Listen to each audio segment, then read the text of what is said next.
Do you say Gyllenhaal or Gyllenhaal? I always say Gyllenhaal. I think it is Gyllenhaal. I usually say Gyllenhaal.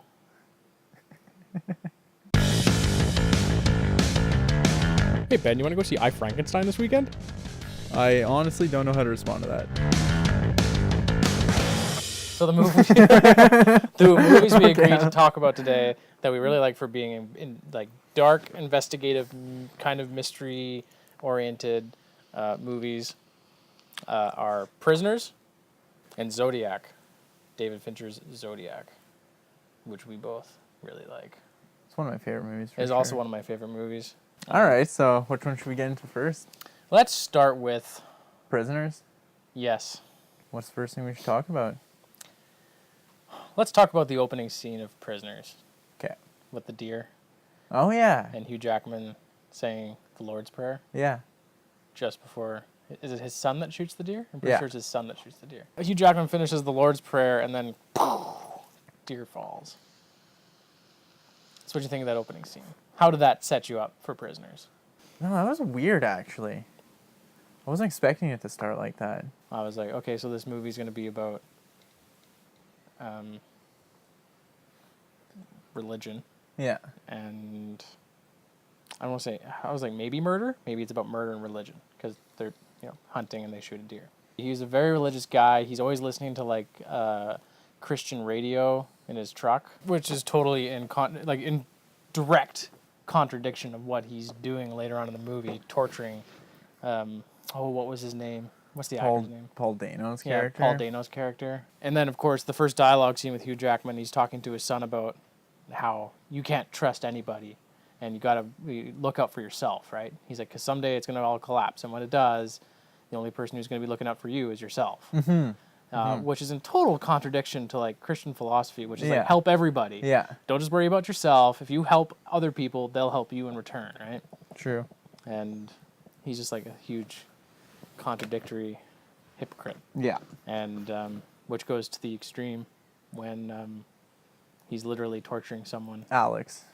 Yeah. Thank you. Paul Dano. Hugh Jackman's character is Keller Dover. Right. So Keller. And Jake Gyllenhaal is Detective... It's not Loki. They call him Loki, don't they? I thought it was Loki, because I kept thinking... Of Loki from... Oh, yeah, that. That? Yeah. Lost. Let's not get into Lost. Yeah, oh no. Paul Dano playing Alex, who is a mentally handicapped person, and he's torturing him to try to get some information as to the whereabouts of his missing daughter. Yeah. So, hypocrite to the 10th degree. And he's become the monster, really, right? Because what does his wife say to Loki, the detective? She says, will he go to jail? And he's like, I don't know, but probably. Yeah. And then she says, oh, this line made me cringe. She says, well, he did what he had to do to save our daughter. Yeah. And I thank him for that. Yeah. And I was like, oh, I thank God for that. I was like, you thank God for your husband torturing a mentally handicapped person. Guy. Yeah. I think that's what the point of the movie was. But at the same time, Hugh Jackman's character does succeed. Yeah. He does find out who took his children. But if he wasn't such a look out for yourself sort of guy, he would have gone to the police and they would have found the kids without Even though, like, I do agree with that completely. Yeah. But as the audience, you're also, like, somewhat on his side, because you know how there's that scene where he's getting escorted out of the cop station? He says the line to him. Oh, right. Yeah, and the line is, they only cried when I left them. Yeah. And it's, sure. Very suspicious. Very suspicious. And the cops are very, like, lax on what they do. Because he does tell the cops that. And they don't really do anything. Well, it's because they already interrogated him. And I'm glad that they showed how intense Jake Gyllenhaal... Damn it! How intense Jake Gyllenhaal was getting with that interrogation. Like, he was in, like, Alex's fucking face. He was. It was awesome. And he was doing everything he could without beating an answer out of him, right? And they're like, we did everything we could, and he didn't say anything. Yeah. So, as far as they know, he's got nothing to hide. Now, I always kind of question, I was like, then why didn't they, like, do a background check on the aunt? Exactly. Because there wouldn't be a movie is the answer. But anyways. But you just got to think about it. Like, that's... Your daughters are missing. They're basically clearing this guy of any suspicion, and he says No, they put a tail on him, right? True, Jake Gyllenhaal kind of does that, yeah. Yeah.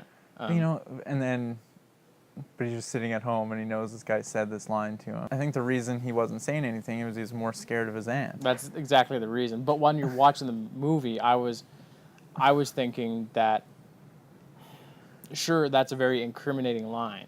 And if the cops heard him say that, they'd probably take him back in for more questioning. Yeah. I'm not sure if they can do that, though, because they've already released him. Yeah. Like, in the first act of that movie, I thought they were trying to lead you to believe that, yeah, he was probably mentally handicapped, but that there was maybe some sort of act going on. Yeah, I remember thinking that too, but I was like, I really hope that's not the case. And it wasn't the case, because once he is captured, you can clearly tell there's something wrong up there. Yeah. So, I don't know. You know, like, as a viewer, though, you're not completely like, oh, Hugh Jackman's an evil person, because he's trying to do something good for his family, but he's doing it in such an evil way, and especially after, like, a couple days of that guy being locked up in that thing, then he makes it even worse, and he keeps questioning him over and over again. Yeah, he starts acting on faith, really, right? Mm-hmm. He has faith that Alex is behind it, or at least knows something, and that's he won't see otherwise. Yeah. He refuses to change his mind. Mm-hmm. Doesn't Alex eventually, like right at the end of the movie, say something to him? You don't see it, so you don't know that. But you figure that he says something along the lines of, I'm trapped in the maze, or they're trapped in the maze. Mm-hmm. Something along those lines. Yeah. And then he says, wait, what did you say? Yeah. And then it cuts. That's the end of that scene. And then next time you see Hugh Jackman, he's at his aunt's place. Yeah. Alex's aunt's place. Yeah. Being like, I know where you have the kids here. Yeah. So either he put it together himself and was like, maybe his aunt's got something to do with this, or maybe Paul Dano, Alex, came out and said, my fucking aunt has them. Yeah, exactly. What's that say, though, about the whole torture thing? Like, the movie's definitely not in favor of Hugh Jackman's character torturing this poor guy. Definitely not. But at the same time, his endless torturing actually gave him a big enough clue to figure it out. But it's done in a way that makes you feel really bad for the victim. Here, I don't want to get too far into this. I think that's interesting, you know? Here's the thing. Would you rather see 1,000 people go to jail, 1,000 innocent people go to jail, rather than see one guilty man walk free?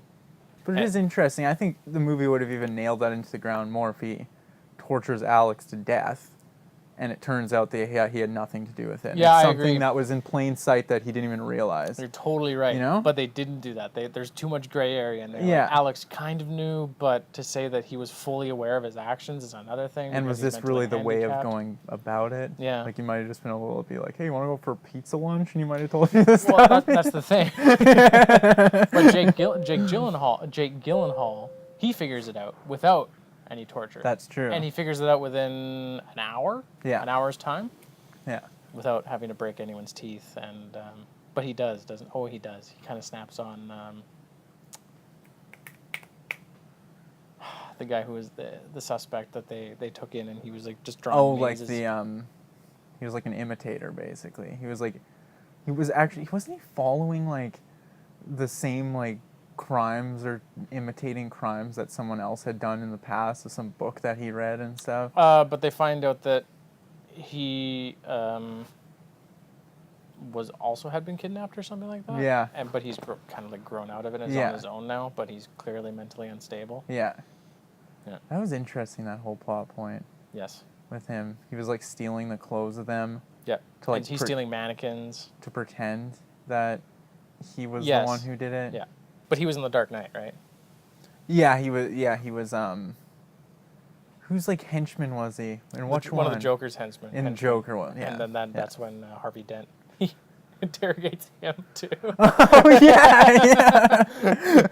And he's also a mentally handicapped person. And I was just like, he does have that fucking look about him. I guess so, yeah. But which is really mean to say, but he does have that pretty like goofy look. That you know? scraggly, untrustworthy look about him. Yeah. Yeah. They did a great job of building him up, so you're like, oh, this has to be the guy stealing mannequins and running from the cops and returning to the scene of the crime and that sort of thing. and he's even got their bloody clothes. You're like, that's it. The Yeah. kids are dead. It was this guy, but they're never going to find out how he did it because he blew his freaking brains out, right? Yeah. And then that's not him. Yeah. It was like a total. I think that's what's great about like really good crime movies is these false leads. You know? Yeah. You're watching the movie, and as a viewer, you're like, oh my god, it's this guy, and it turns out it's not this guy, and it kind of distracts you from, you know, having a nice. It gives you a way of having a surprise at the ending, I would say. I totally agree. Yeah. And it plays kind of, you know what, I actually just thought of it now. I didn't honestly think of this watching the movie, but the whistle is so key. Yes. And it's almost like a chance, coincidence, luck kind of thing that he has a whistle down there. He's probably not getting out of that hole, you know, because you assume that he can't really yell. And so is God really punishing him for what he's done? Or is God giving him an out? Think of it, though. I took it that he was being, because that was his daughter's emergency whistle, right? Yeah. That was her whistle, right? And that was the whistle so that's a symbol for him always being on guard and like not trusting people. Yeah. So that finally saves him in the long run. Yeah. Which is also ultimately what gets him down in the hole. Yeah. Because if he trusted the police and told them, go check out the aunt, they might have listened. They might have gone checked her out, and then he wouldn't have to be in that hole. Because I would say Prisoners is less of a movie about the actual crime and more about the characters, where a movie like Zodiac, I would say, is equally about both. Yes. Like Hugh Jackman, I thought his descent into just absolute insane madness. And he starts drinking. And he's tired, he's worn down, but... and it starts to wear heavy on his family. Like his wife starts hitting those prescription pills because he's being a bit of a dink, and his son and him have a fight. Yeah. Which is a common story element to like every crime investigative movie. The police or detective goes home, and he's like, I don't want to talk about work. Glug, glug. Yeah. Slap, slap. It's true. Yeah. And Jake Gyllenhaal, like we were talking about before, just on a roll lately with performances. Oh, yeah, totally. The little thing he was like, his eye twitch he was doing in that movie. He keeps blinking. He's got like a blinking condition. Yeah. There is a condition where people blink a lot. Yeah. I can't remember what it's called. He just seems to have this like kind of anger in him, like this little like hate or something throughout the movie. There was a huge... You could tell there's a lot of backstory to his character because he's got these tattoos that look like they're from like a Russian prison or something like that. Yeah. Or so maybe he's got some sort of maybe a bit of a criminal background, or at least some sort of aggressive background that he gave up to become a detective. Maybe was he a detective or an inspector or? I think he was just a detective. Just a detective? Okay. I love Jake Gyllenhaal. Damn it. Jake Gyllenhaal's opening scene where he's alone on, is it Thanksgiving? Yeah. In a Chinese restaurant. Yeah. And that's, he doesn't have the family. Yeah. Right? It's Hugh Jackman who's got the family who's going to fall apart because of his investigation. And his character is the one who is trying to help Hugh Jackman's family. Like Jake Gyllenhaal is the guy who has no family, who basically probably has no family because he's so into his job of helping other people. So he can like fuck everything else, fuck my health, fuck my life. I'm just gonna devote everything to work. And I thought it was great that they set him up as being the guy who's never not solved a case. Yeah. Yeah. They bring that up. And you think that would be enough for Hugh Jackman to be like, okay, I'm going to let you do your fuck job. Hugh Jackman. Like, this guy has no family and stuff. He's trying to help his fucking family. And then you have Hugh Jackman who's like, oh, fuck you, man. What's the ultimate, like, what does that movie say? That's that the hard when thing. things you love are taken away from you, you fall apart. You challenge your own beliefs. Maybe it's supposed to be like, just let the police do their fucking job. Otherwise you're going to end up with a hole in your leg and in a pit under an old Trans Am. Yeah, where the police have to save you anyways. True. So, next film, David Fincher's Zodiac.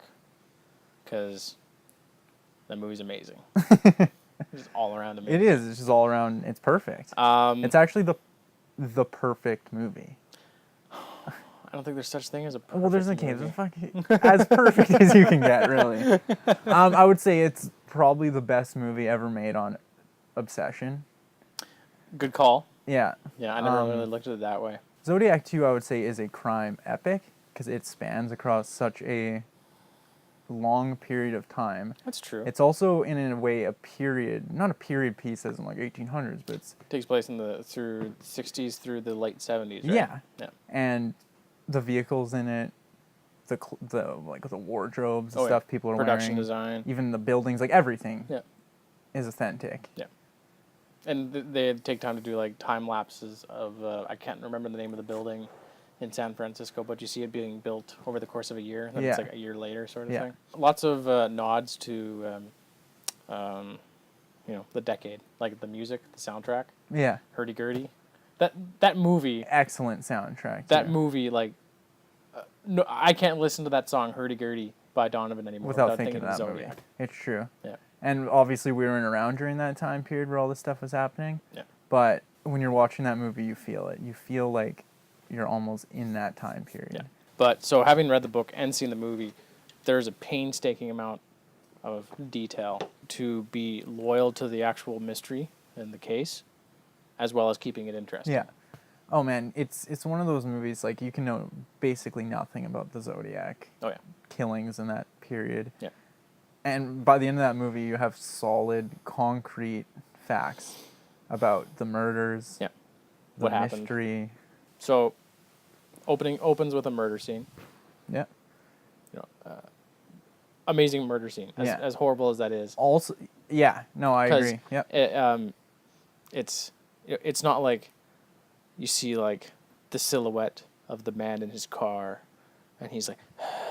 And he has like a machete in one hand. And it already like sets it up when one of the guy says, wasn't that car at the diner that we just left? I could have sworn I said that's creepy. That car maybe followed them, and then he drives away, and the tension dissolves, and then he comes back like really freaking fast, right? And I think maybe he's a police officer, so he's like, "Get your wallet out." Yeah. Hey man, you really scared us. Yeah. Pop. Yeah. And then Donovan starts playing, and I was just like, "Oh my god!" Yeah. And it's. I read the script for Zodiac, and I remember him saying, "He's like, this is not in the screenplay. It said this is not like action. Oh, sorry, not traditional horror. Yeah, this is real. Yeah, and that's what the movie does have. Probably the most disturbing killing scenes I've ever seen. The stabbing. The stabbing is hands down the most disturbing. Like serial killer. Single murder I've ever seen. Because it's not like it. You see like. Blood splattering on trees. You see the knife going into her side, and she's screaming. Brutal sound effect too of like. Oh yeah. I can't do it.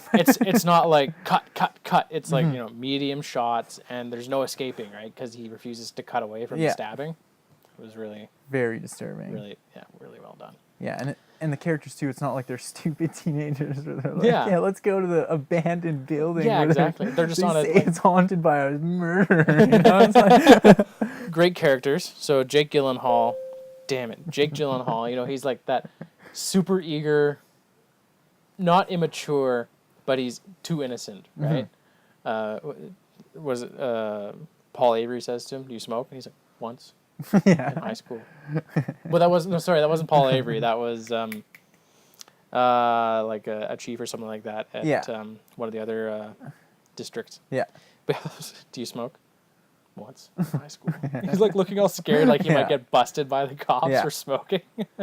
Yeah. And of course, Paul Avery is just Robert Downey Jr. Yeah. Edgy, kind of funny in your face. Yeah. But they really meld really well. If we are saying that this movie is about obsession, which it is, he's the character who is assigned to the Zodiac case. He's not a cop, but as the journalist. Right? Yeah. Jake Gyllenhaal's not. Right. So Robert Downey Jr. basically descends into drunken madness, right? Yeah, because he kind of gets obsessed with it too. And he can't crack it. Yeah. Like he's gone as far as he can with it. And Jake Gyllenhaal was not assigned it, but his obsession leads him to just start thinking about it. Yeah. And by the end of the movie, he's essentially the guy who cracks the case. Yeah. So I think that's interesting how they mirror each other. Yeah, and I love how totally good call. And he even I love that scene where he goes to Paul Avery's boathouse. Yeah. And there's the pong, just boop. Yeah. Boop. Old school pong. Boop. And because Graysmith is there, he's trying to egg him on to like get back into it. Yeah. And then Paul Avery's not having any of it, and basically tells him off, right? Yeah. I took that like Graysmith is like serving the pong ball to him. Yeah. But Paul Avery's being like, no, Yeah. not having any of it. Get the hell out. Yeah. Kind of a heartbreaking scene. It is. It's that almost defeat. Because you were talking about how They mirror each other. Yeah. Right? Paul Avery fails and falls apart. Yeah. But Jake Gyllenhaal, Robert Graysmith, he almost falls apart, but just at the breaking point where his wife has taken the kids and he clearly hasn't slept in a few days, he like hits like the breakthrough, right? Yeah. Even when Jake Gyllenhaal, years after Dave Toshi's already been working on the case for so long, approaches him to help him with getting some facts for his book, he's very standoffish about it at first, And I think some of that has to do with him, in a way, like you said with Robert Downey Jr.'s character, like protecting him. He's like, don't go down this path. It's also, I can also see it, I agree, but I can also see it being partly because he's like, this is classified information. Like, I shouldn't be letting you see this. It is true, yeah. But it's interesting that he wants it cracked so badly that he's allowing to like break the law. It's really interesting that everybody's addicted to solving this thing. Yeah. That's what the movie's about, right? And that movie totally succeeds in convincing us to become addicted to trying to figure it out. Yeah. The interrogation scene. That is one of my favorite dialogue scenes of all time. The Arthur Lee Allen. Yeah, the Arthur Lee Allen interrogation scene. Yeah. Early on in the movie. Yeah. They spent about the first hour of that movie setting up the murders. Yeah. Right, the mystery. Yeah. Who the Zodiac killer is. Getting letters. Yeah. And then they dive into like who are the suspects, and that's when they start going after Arthur Lee Allen. And then that goes to the interrogation scene, and they do a great job, just like in Prisoners, building up this very strong case against him. Yeah.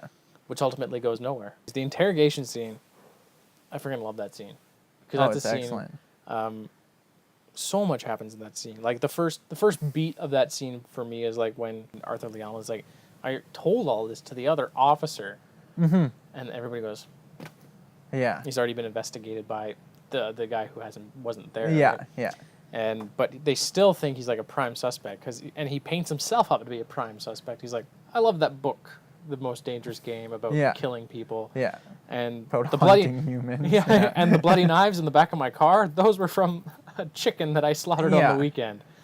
And he's almost like, so obvious as a viewer. You're like, this can't be him this early in the movie. Yeah.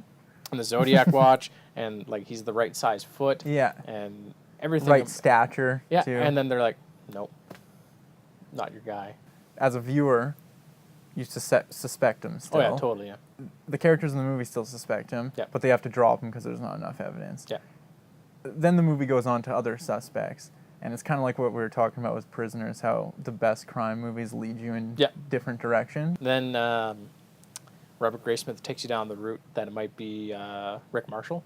Yeah. And let's talk about that scene when that little short older guy takes him to his place. Oh yeah. To go over the movie posters and talk about Rick Marshall. And the movie, for a few seconds, you're like, oh my God, he's in the Zodiac's house.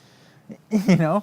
Very similar to the scene in Prisoners with the snakes. Yes. I would say, as a viewer, you're like, holy shit, he's in the heart of this. Because he thinks that Rick Marshall wrote the posters. Yeah. And that's like the closest handwriting according to the handwriting specialist. But he wrote the posters. Yeah. And then he also asks Robert Graysmith about some like really detailed question. It was like, he's like, so Most Dangerous Game would have screened this month on this date.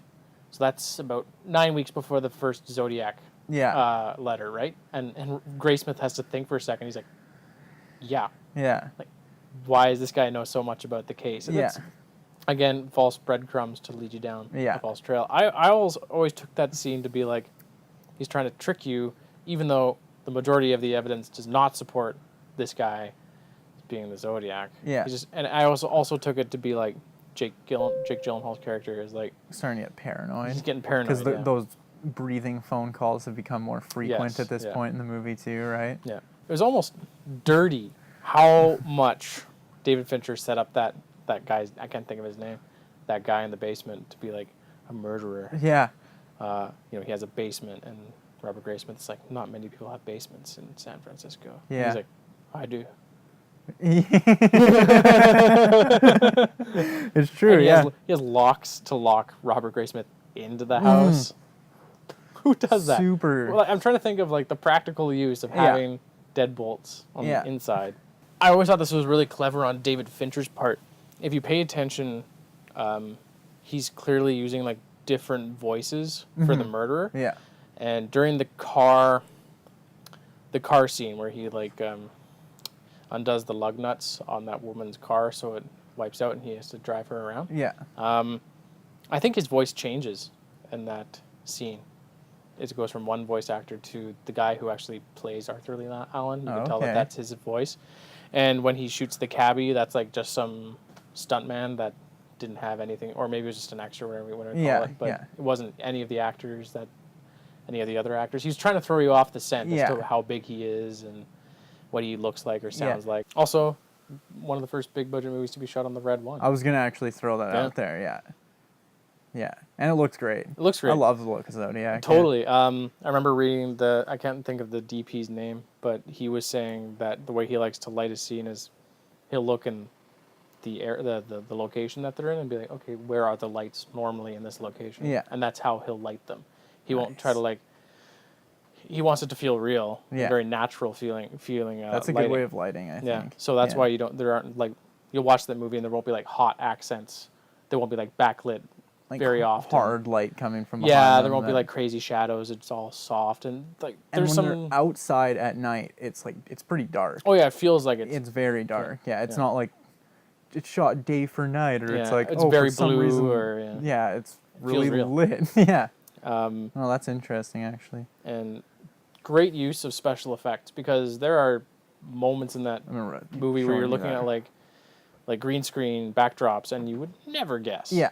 Never guess. And or like digitally added in like lamp posts, isn't there? Like telephone wires in the foreground of the crane shot pulling away from the taxi. Yeah. And then some wires creep into the shot. Those are computer generated. Zodiac is a movie that I've seen so many times. It never loses rewatchability. Totally. Value. Yeah. Ever. It gets you thinking more because it is based off something that's essentially unsolved and actually took place. Yes. And it's as much about characters as it is about the story. Totally. And it doesn't ever let one get in the way of the other one. And you know what I mean? It never favors story over characters, but it never puts the story behind to focus on the characters. I agree. It does a very good job of balancing story and characters. Even though I think there's like 20 minutes to half an hour where you barely see Jake Gyllenhaal at all. Yeah. But it flows. Yeah. It flows. And although perfectly. he is like the main protagonist of that movie, Detective Dave Toschi, and Robert Downey Jr.'s character are essentially all as valuable as the other one. Totally. Especially Mark Ruffalo and Jake Gyllenhaal's characters. Yeah. So coincidentally, both movies have Jake Gyllenhaal. Yes, total coincidence. We don't have hard-ons for Jake Gyllenhaal. I kind of Damn it. He's got a nice beard going sometimes. If you say so.